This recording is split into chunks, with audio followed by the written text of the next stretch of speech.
Hi, welcome to chartered wisdom. मैं हूं संदीप और आज के वीडियो में हम जानेंगे कुछ कॉमन मिस्टेक्स जो अक्सर हम जीएसटी की रिटर्न फाइल करते हैं और जो कि हम आज सीखेंगे उसका सही ट्रीटमेंट क्या होना चाहिए। लेकिन उससे पहले मैं आपको एक इम्पॉर्टेंट अपडेट दे दूं।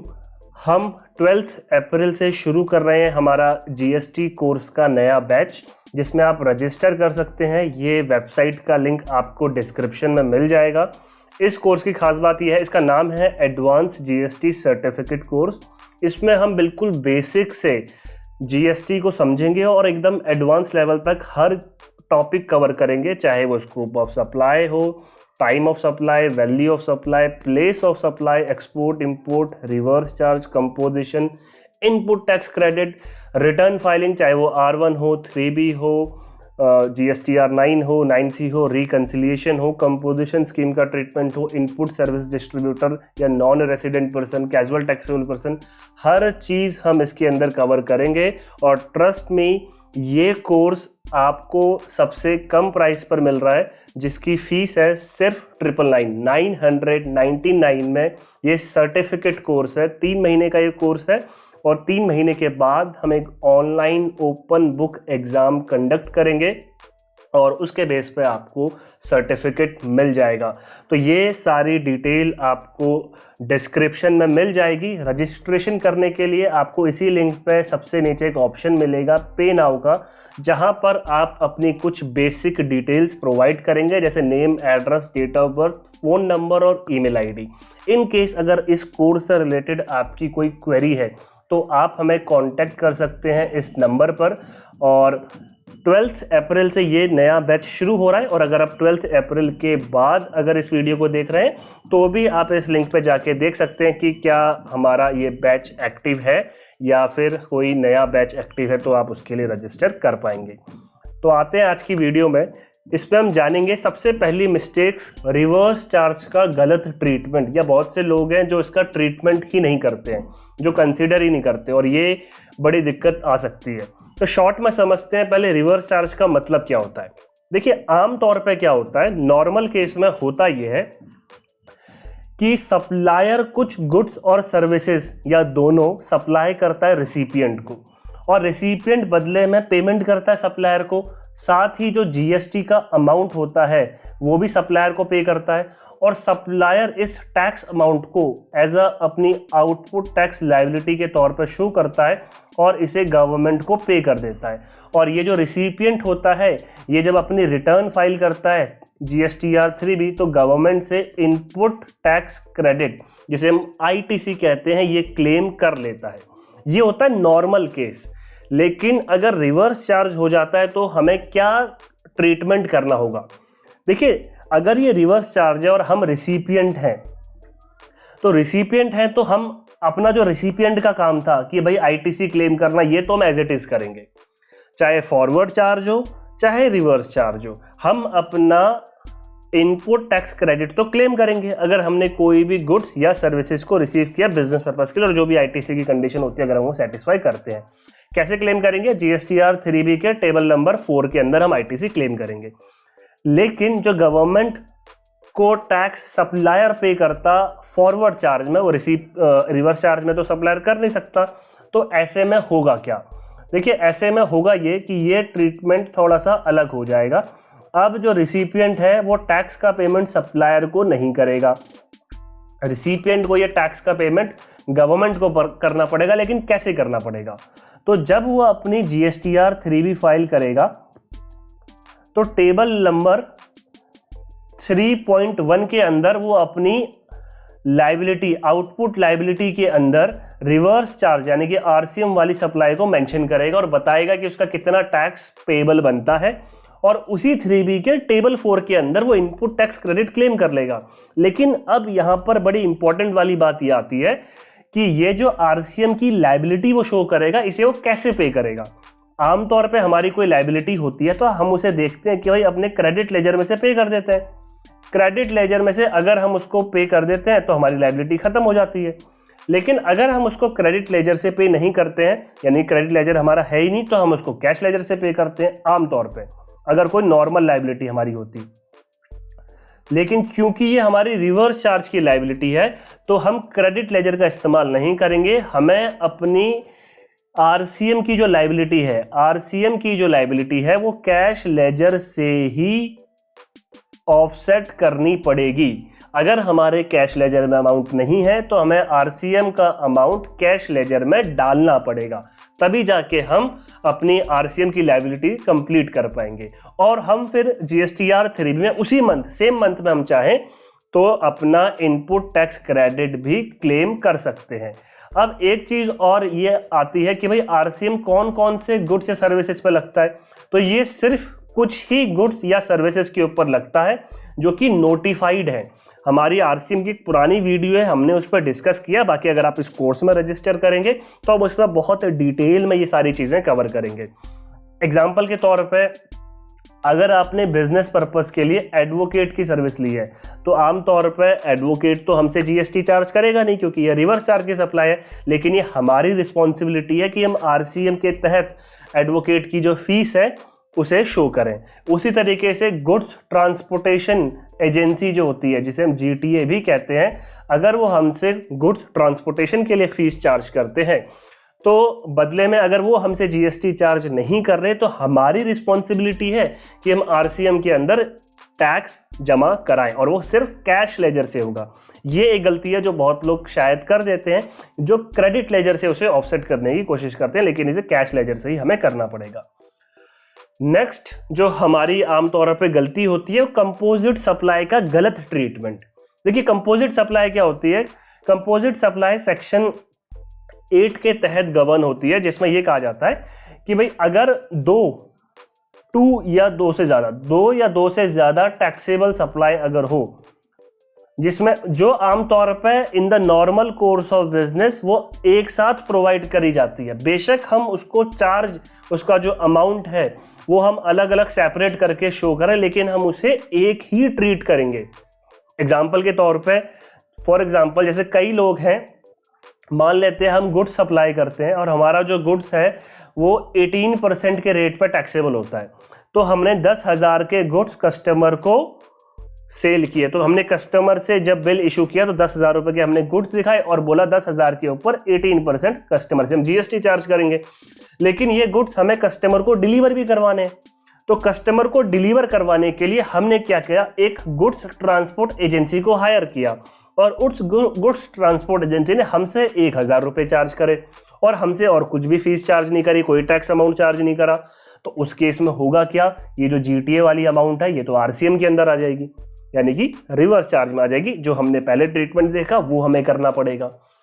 और अब हम कस्टमर से एज इट इज ये 1,000 रुपये चार्ज करते हैं। हम कस्टमर को कहते हैं भाई देखो हमने ट्रांसपोर्टर से बात करी, ट्रांसपोर्टर ने हमसे 1,000 चार्ज किया, हम भी आपसे 1,000 चार्ज कर रहे हैं, तो ये कस्टमर से 1,000 रुपये चार्ज कर लेते हैं और कस्टमर से जीएसटी चार्ज नहीं करते।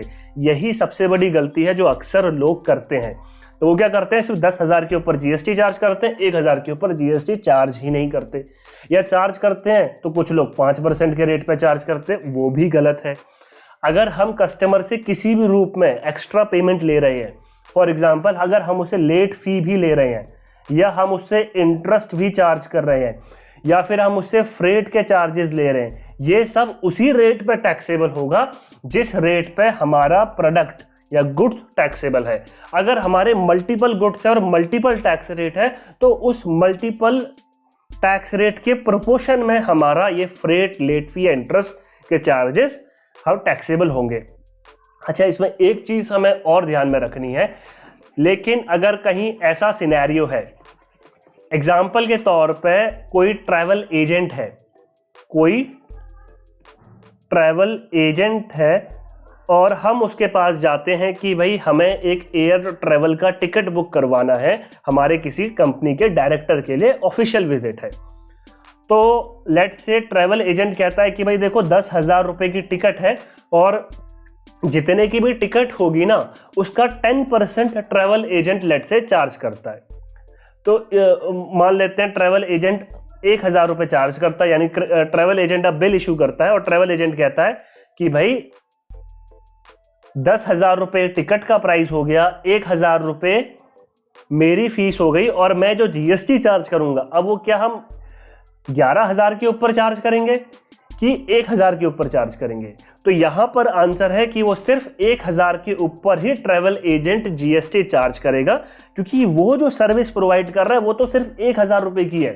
10,000 रुपए तो एयर ट्रैवल का चार्ज है और एयर ट्रैवल कंपनी ने इस 10,000 के ऊपर ऑलरेडी जीएसटी चार्ज किया है। तो इस तरीके से हम ट्रीटमेंट करते हैं। या फिर ऐसा हो सकता है कोई चार्टर्ड अकाउंटेंट है या आप कोई जीएसटी प्रैक्टिशनर है और आप अपने क्लाइंट को बोलते हैं कि भाई उनका जो जीएसटी डिपॉजिट होना है, मान लेते हैं 5,000 रुपए की आपके क्लाइंट की टैक्स लायबिलिटी है, आपके क्लाइंट की टैक्स लायबिलिटी है 5,000 रुपए की और आपकी खुद की फीस है मान लेते हैं 1,000 रुपए की। तो आप जब कस्टमर को बिल करेंगे तो आप 6,000 के ऊपर जीएसटी चार्ज नहीं करेंगे, आप उसे सिर्फ 1,000 के ऊपर चार्ज करेंगे। ये जो 5,000 है ये रीइंबर्समेंट है। तो अगर आप हमारा एक कोर्स ज्वाइन करते हैं तो उसमें हम ये सारी चीजें क्यों होती है, कौन सा रूल है, एग्जैक्ट बहुत डिटेल में कवर करेंगे, लेकिन ये मिस्टेक करने से आपको बचना चाहिए। तीसरी अगर हम मिस्टेक देखें जो अक्सर लोग कर देते हैं तो वो क्या होती है, देखिए सेल ऑफ फिक्स्ड एसेट। अगर हम कोई अपनी फिक्स्ड एसेट को सेल करते हैं तो आमतौर पे हम उस पर जीएसटी चार्ज नहीं करते, लेकिन हमें करना चाहिए। हमें जीएसटी उस पर चार्ज करना पड़ेगा अगर हम अपनी कोई फिक्स्ड एसेट को सेल करते हैं। मान लेते हैं कि हमारे ऑफिस में कंप्यूटर्स हैं, जब हमने कंप्यूटर्स परचेज किए थे इसके ऊपर इनपुट टैक्स क्रेडिट क्लेम किया था और अगर हम इसको अब सेल कर रहे हैं तो हमें उस पर जीएसटी चार्ज करना पड़ेगा। और याद रखिए, अगर फिक्स्ड एसेट को विद इन 60 मंथ्स के अंदर अंदर हम सेल कर देते हैं तो उस केस में हमें कुछ हिस्सा इनपुट टैक्स क्रेडिट का रिवर्स भी करना पड़ता है। जब हम आईटीसी रिवर्सल का टॉपिक देखते हैं अपने जीएसटी कोर्स में तो वहाँ पर सीखते हैं कि 60 मंथ्स से अंदर अंदर, अगर 60 मान लेते हैं हमने कंप्यूटर खरीदा और हमने उसे सिर्फ 12 महीने यूज़ किया, 12 मंथ हमने उसे यूज़ किया और उसको फिर सेल कर दिया। देखिए हमने इसे यूज़ तो 12 महीने किया है, लेकिन जब खरीदा था तो पूरा का पूरा उस पर इनपुट टैक्स क्रेडिट क्लेम कर लिया था, लेकिन वो इनपुट टैक्स क्रेडिट हम उसमें कैलकुलेशन करेंगे कि 12 महीने का इनपुट टैक्स क्रेडिट को माइनस कर देंगे और बाकी का जो इनपुट टैक्स क्रेडिट होगा वो हम रिवर्स कर देते हैं 5% पर क्वार्टर और पार्ट देयर ऑफ के रूल से, यानी कि एक क्वार्टर का 5% आईटीसी हम कम कर देंगे।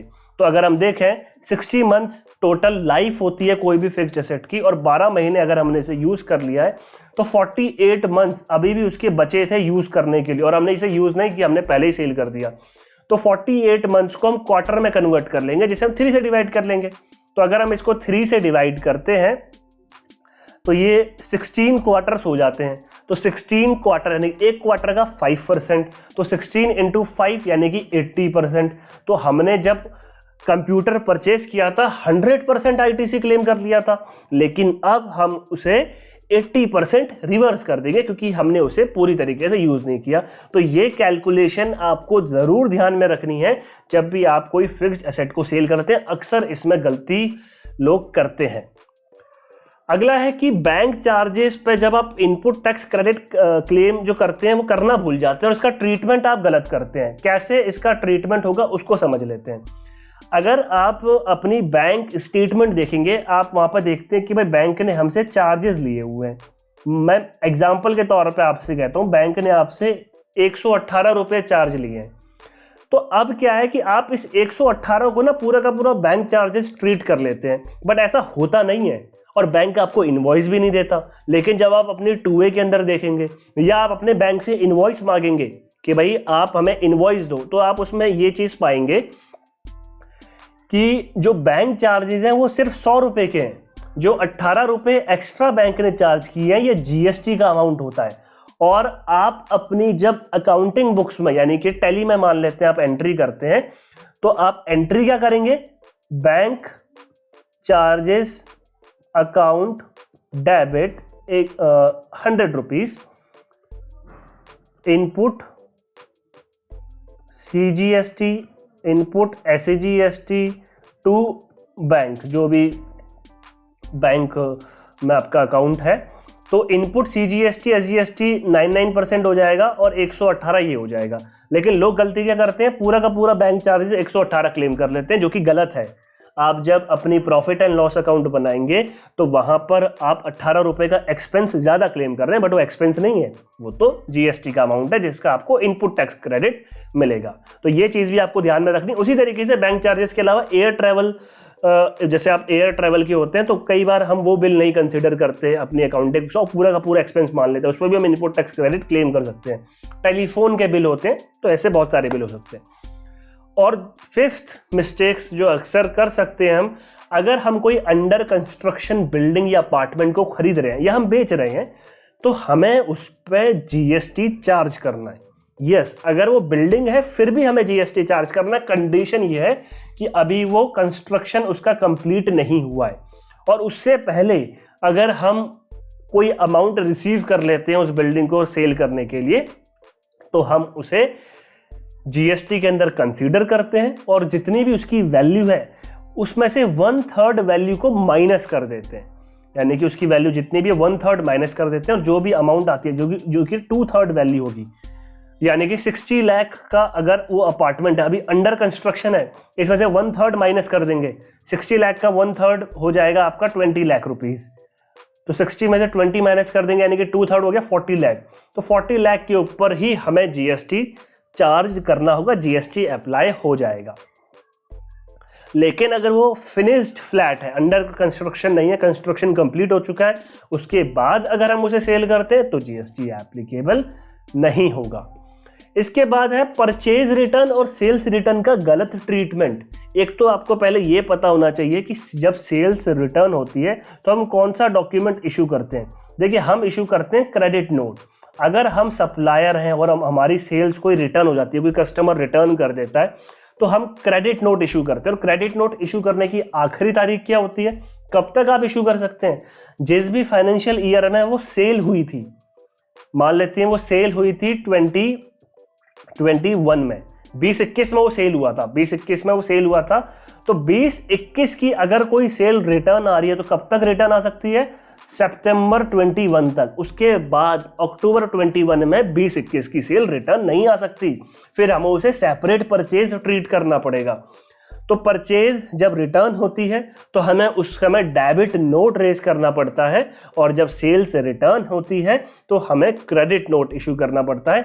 ये मिस्टेक करने से भी आपको बचना चाहिए।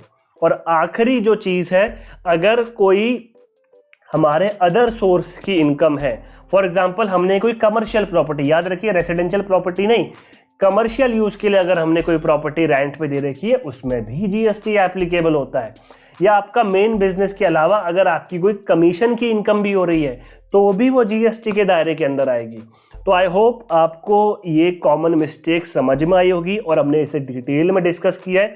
कोई भी क्वेरी है आपकी इससे रिलेटेड, आप कमेंट बॉक्स में लिख सकते हैं, और हमारे यूट्यूब चैनल चार्टर्ड विजडम को लाइक करिए, सब्सक्राइब करिए और बेल आइकन को प्रेस करना ना भूलें। साथ ही आप हमें ट्विटर, इंस्टाग्राम और फेसबुक पर भी फॉलो कर सकते हैं।